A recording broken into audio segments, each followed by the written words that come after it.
welcome back to the studio. Guys, that was a pretty one-sided match. Do you think there was any chance of it going completely in the other direction? I think it definitely can. In Marauder fights, especially against a blaster team like that, it's always going to be all one way or all the other, really. Yeah. With all that blaster DPS, if the Raging Homo Sapiens team had been able to kill something right away. If they'd come in at 0, for instance, they might have gotten on top of the Armageddon or the Paladin right away, been able to break it, and then they would have had a much better chance. But once they lost their Logi and then started losing DPS, it was all over for them. Yeah, we can see here that they lost their DPS pretty fast. They only managed to dish out 35,437 damage in That's contrast. not nearly enough damage to kill a Paladin. No. I like the fact that their damage dealt is different than the damage that they took.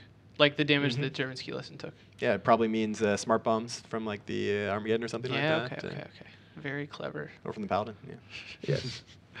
But yeah, I think, from the start, we weren't sure who was going to win. It seems like a setup that could definitely compete with the German ski lesson team, but looking back now, it certainly doesn't look good for them. Like Fozzie was saying, maybe if they start at 0 and get to load up all their damage early, but it's the thing that makes that not seem likely to me is that even once they did get on top of stuff, they really had a hard time breaking anything. They tried the Armageddon, didn't do very well. Then they switched to logistics and didn't do very well. And they had lost a ship or two, but it just seemed like because of the disruption that German ski lesson fielded, it was very hard for Raging Homo Sapiens to really put out any damage, or at least put out enough damage. Yeah, if I was building that team for German ski lesson, that Armageddon would have been almost full tank. Don't worry too much about its damage. The low slots would be almost filled with tank because it is just all about getting to that later game. Right. And so even if you don't care if you're not killing stuff really fast off the beginning, because as the game gets longer, you're going to be in a better position because of the newts and because of the Paladin.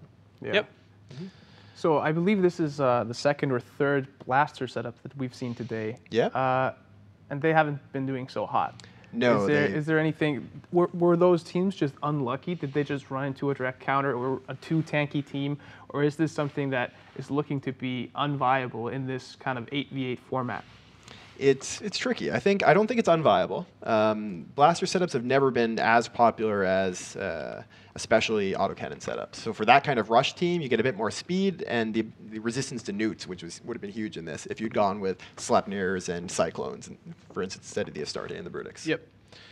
And also, it seems like usually as we get later in tournaments, we see less and less of this kind of setup. I think it's a setup that's relatively easy to FC and fly, just because you just have everybody F1 something and kind of hope that goes well. And it is good occasionally, but for the most part, usually as we get later, we see people switch to slightly more complex setups that are usually autocannon based instead of blaster based.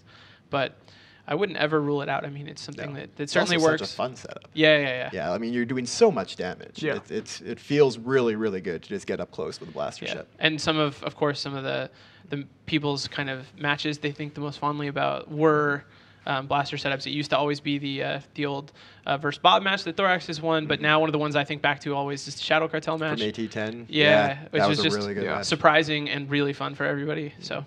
Yeah, a lot of those guys are actually in this tournament. There's a group of Shadow Cartel guys that we'll be seeing a little bit later. Nice. And yeah, I think those kind of setups are also they're fun to watch, they're fun to fly, and they can be really cheap. The setup that we saw earlier with the Taluses, that costs like half as much as all the other setups. Right. So you don't have to be really rich to compete in one of these tournaments. Yeah, you can actually do really fun things and have a good time and be competitive on a tight budget. One thing I still am curious about, though, is whether or not teams that are meant to be kind of a short burst at the start of the match, I wonder if that'll be weaker with only 8 people in general. Because it's hard to get the damage to break a battleship or even just break through a normal cruiser logistics with only 8 people. Usually, I think you're right about that. They're in the Alliance tournament with 12 people. If you just field cruisers, you get quite a bit of damage, and you can break through almost anything, at least. Even if you don't win the long game, you at least get through something early, and that might not be possible in every match here with only 8 people. So I'm skeptical that maybe like the RVB Gnosis setup that they brought out for the last Alliance tournament. I don't think that would it wouldn't necessarily work in this AV8 format because you would just be lacking. You'd be lacking some damage. We'll see. I mean, one thing is people are bringing it, which means hopefully they've tried it and seen that it's got some potential. It's not necessarily the case, but I mean the fact that it's showing up at least a little bit already means that maybe it is something that can work. And it means it has to be something that you know how to beat. Every Yes. team needs to make sure Right. they've practiced against this kind of team. They know what their game plan is if they come up against it. And I'm pretty sure that German Ski Lessons had that. They're experienced enough that they would have come into this knowing kind of what they expect the major types of teams to be, and they would have practiced against all of them. Yep. Those are my favorite types of matches when one team goes, all right, we're going to brawl, we're just going to go all in, and the other team thinks exactly the same thing, and you end up with just two blaster teams at zero, those are and so they just good. go at each other. The fight is over in a minute, and there's just wrecks everywhere. And it's just a slugfest at the center. I really love those matches, and I hope we get to see some of those here today. So I'm going to read up a couple of tweets in the hashtag NEOII hashtag. McRibwich says, a paladin on field, it's a bold strategy. Let's see if it pays off for them. And it surely indeed. did. It surely did pay off for I'm a them. huge fan of the way the Paladin looks, too. The Yeah. gold and red. I'm a San Francisco 49ers fan, so it touches me deeply. So Dr. Dranch took us literally and posted a picture of his viewing party of the NEO2, and it's pretty much just him folding laundry with the Neo up on his flat screen TV, which is a good party. A laundry folding party is a good party. Always remember that. If you have laundry to fold, make sure you do it while you're watching the New Eden Open. It's the only time I actually fold laundry. Yes. Once a year during the New Eden Open. So the third and final one I'm going to read out is Cardinal Sin @CardSin says, the hashtag we heard hype was real. First match won on hashtag NEO2 tourney.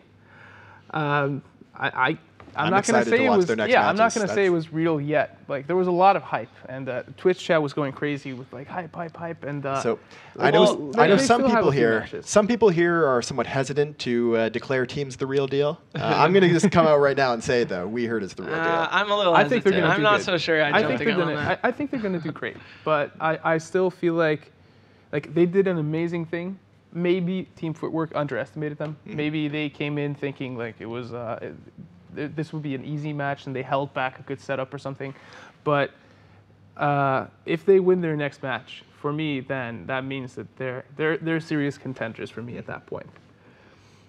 But if we go to the next match. Next match, I think, is going to be really that's good. coming up. We've talked a little bit about 8CAS. They're that Yes. group in the Center for Advanced Studies in the Rookie Corp, but experienced PvPers in Syndicate. Now, a lot of you guys watching, and you guys at this table, probably don't recognize the name Kolbaz Inside. Nope. That's not No a very idea. famous group. This is their first time using this name, but you probably do recognize the name Hun Reloaded. Yes. I do And recognize that one. This is the group from the Hun Reloaded team. They're Fountain Core residents. The Hun Reloaded, the same group of guys, has been living in Fountain Core and making life terrible for whoever lives in Fountain. They are hardcore PvPers in the middle of Fountain and the constant scourge of that area, even since way back when I lived there. Yeah. And they are a really, really solid tournament group. I mean, they've come in second in the Alliance tournament twice now. Or they've won once, come in, and actually, no, they've won twice. No, won once. Won once, came in second once. And a really, really solid group. And this is their team. This is a lot of the same core members of the Hun Reloaded teams. If you're That's, going against them in this match, do you ban Vargers? Yes, I would definitely ban Vargas. Yeah, definitely. And If you guys weren't there, they went through an entire tournament basically only using Vargers. yes, Yeah. that was Alliance Tournament 10, wasn't it? Yes, it was. Sounds right, which was pretty And awesome. then only lost to the Volta guys, the Verge of Collapse guys Yeah. at the end, who we'll be seeing a bit later in the tournament, the Rampage team now. Yep. Pretty, So if pretty I'm good going to stuff. go through the bands to see if Yeah, there let's was see. Yes. a Vargar band. 8CAS band, the Dominics, and the Armageddon. So no Missing out on an Vargar band for opportunity. them. It might be the name that threw them off. If they didn't look up Probably. the members. Then Kolbas Inside band, the Ishtar and the Gila. Now Interesting. everybody's raging that I said Gila. This happens. Gila every is the tournament. correct Gila's correct, pronunciation. so you Let's tell just- them to let's just stop get raging this, right now. Let's Yeah. just get this out of the way right now. Gila, everybody at home. So what do these bands, the Dominics, Armageddon, and the Ishtar and the Gila, tell you, guys? I mean, they're all drone bands. Yeah. It's like nobody wants sentries around, it seems like. Yeah. There's no Ishtars in there, so there still could be sentries, but yeah. Didn't we start to see, They kind of start to see a pattern around the, They banned the Ishtar. oh, Ishtar and Gila, the- Ishtar yeah, Gila, yeah, yeah. okay. So Ishtar, Gila, and Dami, Yeah. and And Armageddon, again, they're all out. good sentry ships. So- Yeah. But yeah, the cruiser drone team started to become really popular at the end of the last Alliance tournament. Is that right? Yeah, people were just going all in DPS with them, and that was Right. really strong. Right. And we actually haven't seen really any good showing from that kind of setup so far in this tournament. Could we see maybe like Navy Vexers or something? I mean, it's very possible. They could be trying to throw off the other team and Yeah. then go like Navy Vexers Myrmidons or something, which is something we did see in the last Alliance tournament. When We also people got saw the Navy drones. Dominix's a little bit. It doesn't Didn't track work as very well. well. No, it's not very good, Rune's but always lost. it kind of looks the same. So people. Didn't we see some Sins last time as well? Yes, that actually works better. It's better than the Domi for the Navy Domi for the Yeah. tournament, but not as good as the core Dominix. Yep. Yeah. But the teams are starting to warp in now, but they're not. Only one team's on the field at this time, so we'll wait a bit before telling you guys what's starting to appear. Yeah. But yeah, those are going to be bans. None of those bans are very surprising ones. There are So- ones that are going to probably see quite a bit over the course of the tournament. I'm wondering, could this be one team thinking we're gonna go kind of all in blaster setup, and we don't want to get picked off on our way to our targets with sentry drones, so we're just gonna like they're banning out sentry drones, sentry drone ships. We're gonna ban out all sentry drone ships, and then like just go for it. Yeah, it's very possible. It also could be if one team, say, banned the Dominix just because they know the Dominix is really common, and the other banned out, the other banned out Gila Ishtar, they might have banned the Geddon just kind of thinking, well, let's make sure that they're not trying to do an end run around the sentry setups. But the match is ready, Yep. so we'll get some predictions for you guys. CCP Rise. I'm gonna go with former Hun Reloaded and Kolbas inside. Yeah, I agree with that. I think Kobaz Inside's going to take this. Yeah, I completely agree. I think the X-Hound Reloaded guys are a seasoned veteran tournament group, and they're going to bring that and take it on the experience.